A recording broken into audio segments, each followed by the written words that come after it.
Phil. And thank you to everybody for having me here tonight. I used to live in Los Angeles, and that's when I met Felice, and I love California, and we try to come out and visit about once a year, and I guess it's not happening this year. So, but I'm hoping one day I'll be able to attend this in person, because Felice has been telling me about it for a long time, and it just sounds like such a great community and a really great thing that's been built up. So, so yeah, thank you so much for having me. And maybe what I'll start off doing is I'm going to, so this is the book. This is Blue Nude Migration, and I think the camera flips it backwards, but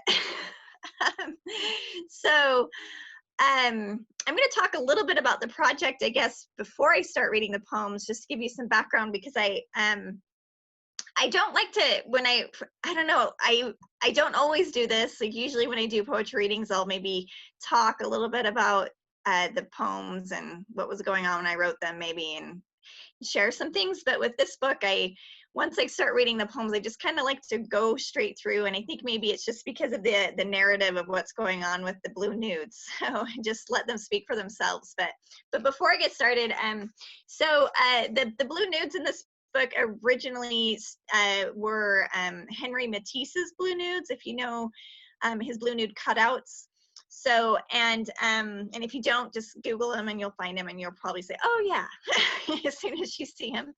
So, and I think the first image that Phil is going to show that I sent him is a painting my sister did, this one. That is the most similar to Henry Matisse's blue nudes. So I started writing these blue nude poems where the blue nudes sort of took themselves off the wall, off the canvas, I guess, and they started wandering around to various places in the world and kind of took on a life of their own. And I guess in a way they kind of became a vehicle of how I see the world, because I tend to, with my poetry, I like to kind of keep one foot in this world that we're familiar with, and then one foot somewhere else. So just kind of straddling that line of something sort of magical and surreal and that's around us all the time. So there are other artists that I kind of reference in the book. Georgia O'Keeffe is one. Picasso, it was my mom's an artist, and that's her favorite artist. So there were different artists I kind of was thinking about, and probably at some point I was thinking about the models for these artists and who they were,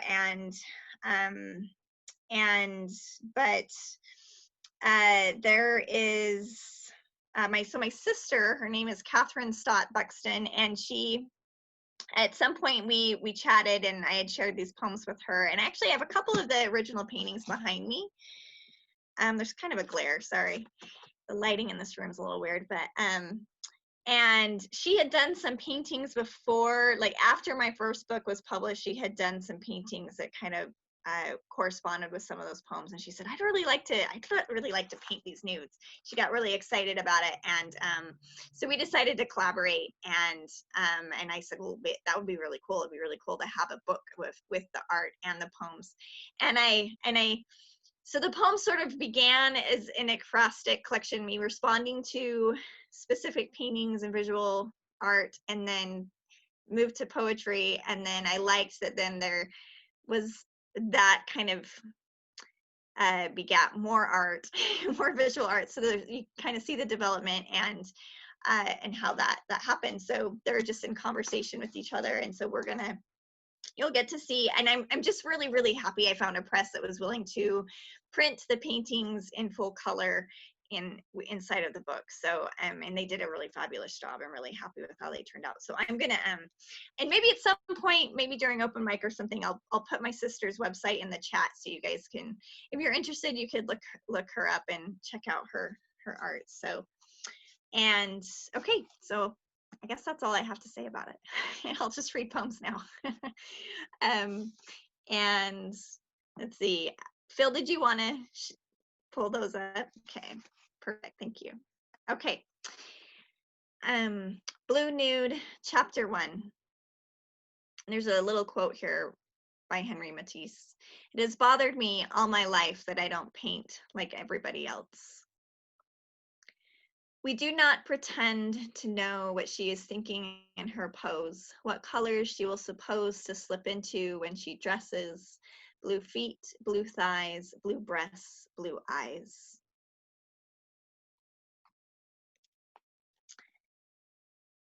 And then this next poem is titled, When You Were Distracted. When you were distracted, the blue nudes took themselves off the canvas. When you aren't paying attention, they're walking beside you after a ball game, a train station, where the woman next to you looks up at the bald blue sky. Down the tracks they go, into the tunnel, railroad pilings, ballasts, thistle and toes. In a train car in Spokane, there's an assembly of nudes, heads between their knees, rocking, crossing boundaries through the inland empire, sleeping to the same sounds my baby wakes to at night, pointing at the window, her mouth in the shape of the smallest O. The muddy prints of a raccoon decorate a rusty rail for a mile, and the nudes follow the tiny painted hands.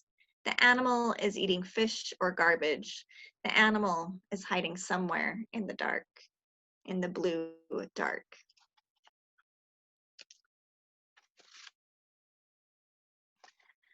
Flesh sings.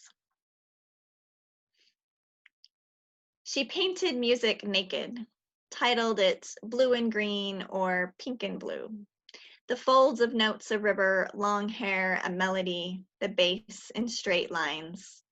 What is composition but what we see in a summer storm? What we see in our own bodies, letting these arms swing in the breeze, the ocean, the moon's cats, setting light, blue and green music.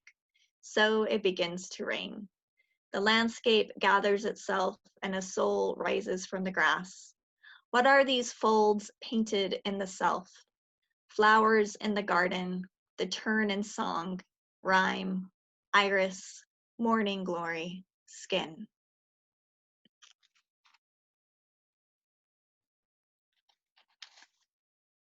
Der Himmel.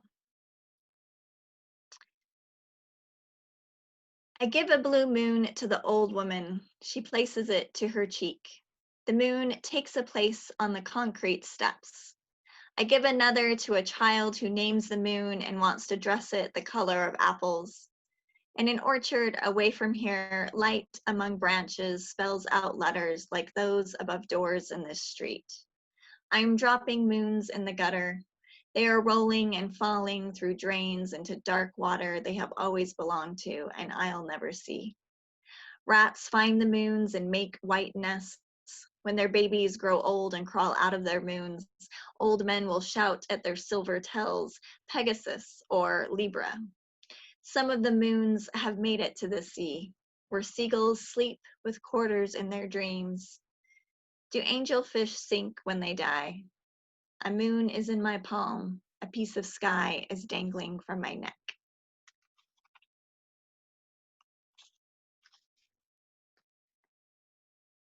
Limb angel.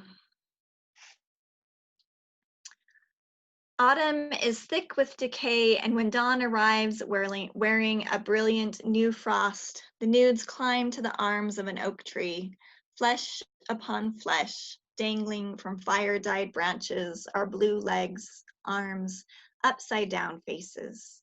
One blessing at a time falls to earth.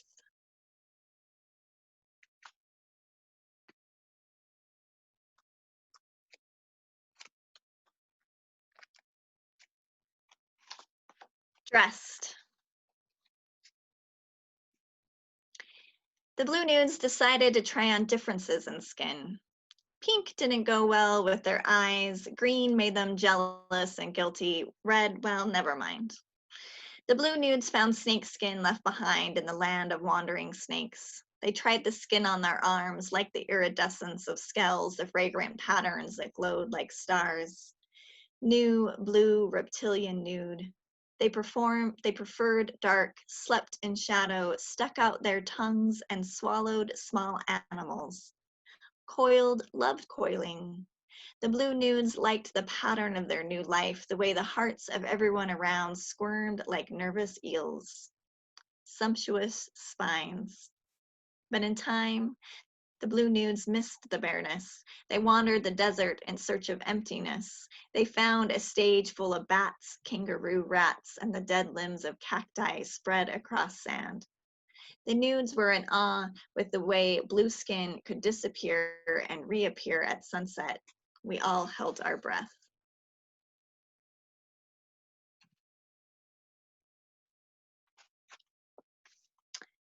In the portrait, the nudes are not rats running across the tracks in the subway in the dark, the things we think we see with silver tails and eyes that glow in the blue black. We can hear them eating, but don't want to believe it's them hiding behind the trash. They're lined up while we wait for the train, pennies in hand, the flat gold splash.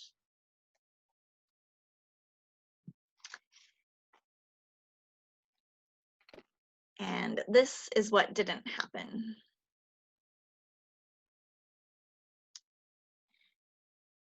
The blue nudes are lost in Alaska. They wander around the woods on a large island full of moose and bear.